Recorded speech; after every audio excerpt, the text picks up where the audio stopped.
सुप्रभात बच्चों, संस्कृत की कक्षा में आपका एक बार फिर से स्वागत है।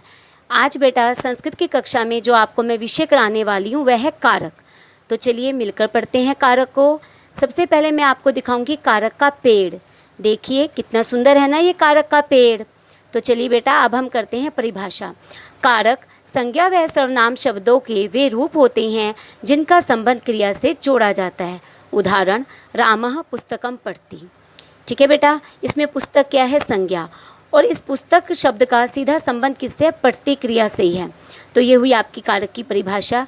तो चलिए एक दूसरे चित्र के माध्यम से भी एक उदाहरण देख लेते हैं। उसके बाद आता है कारक के भेद। कारक के मुख्य रूप से बेटा 6 भेद होते हैं। कितने भेद होते हैं? 6 भेद होते हैं। पहला है कर्ता कारक, जिसका कारक चिन्ह है ने। दूसरा है कर्म कारक, जिसका कारक चिन्ह है को। तीसरा है करण कारक, जिसका कारक चिन्ह है से। चौथा है संप्रदान कारक, जिसका कारक चिन्ह है के लिए। पांचवा है आपका अपादान कारक, जिसका कारक चिन्ह है से जुदाई। और छठा है आपका अधिकरण कारक, जिसका कारक चिन्ह है में पर। तो पहला है आपका कर्ता कारक। क्रिया के करने वाले को कर्ता कारक कहते हैं। यानी कर्ता कारक में जो होता है मुख्य हमारा कर्ता होता है। उदाहरण, रामः पुस्तकम अपठत, कि राम ने पुस्तक पढ़ी। अब इस वाक्य में राम ने आ गया ना आपका कारक चिन्ह। तो ये आपका कौन सा है? कर्ता कारक। दूसरा है हमारा कर्म कारक। कर्ता जिसको सबसे अधिक चाहता है, अर्थात जिस पर क्रिया के व्यापार का फल समाप्त होता है, उसे कर्म कारक कहते हैं। उदाहरण, रामः लेखम लिखति। अब बेटा इस वाक्य में देखो कि क्रिया का संबंध किससे हो रहा है? लेख से। ठीक है, तो लेखम में हमारी कौन सी विभक्ति है? द्वितीय विभक्ति। तो चलिए चित्र के माध्यम से देखते हैं दूसरा उदाहरण।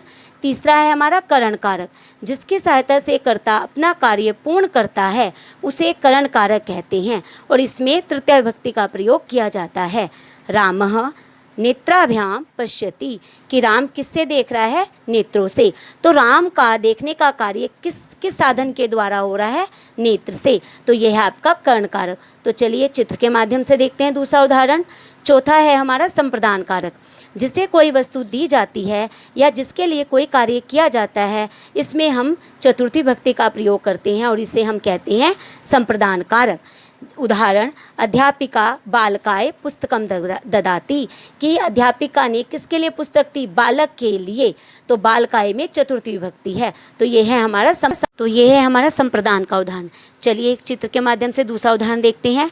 पांचवा है अपादान कारक, जिससे किसी वस्तु का प्रत्यक्ष रूप में अथवा कल्पित रूप से अलग होना प्रकट होता है, उसे अपादान कारक कहते हैं। उदाहरण, वृक्षात पत्राणि पतन्ति। छठा है हमारा अधिकरण कारक। क्रिया के आधार को अधिकरण कारक कहते हैं। उदाहरण है, अहम विद्यालय पठामि। अब मैं कहाँ पढ़ रहा हूँ? विद्यालय में। तो विद्यालय शब्द में हमारी सप्तमी विभक्ति आई है। तो यह है हमारा अधिकरण कारक। तो चलिए बेटा चित्र के माध्यम से हम दूसरा उदाहरण देख लेते हैं अधिकरण कारक का। बेटा यह है आपका अधिकरण कारक का उदाहरण।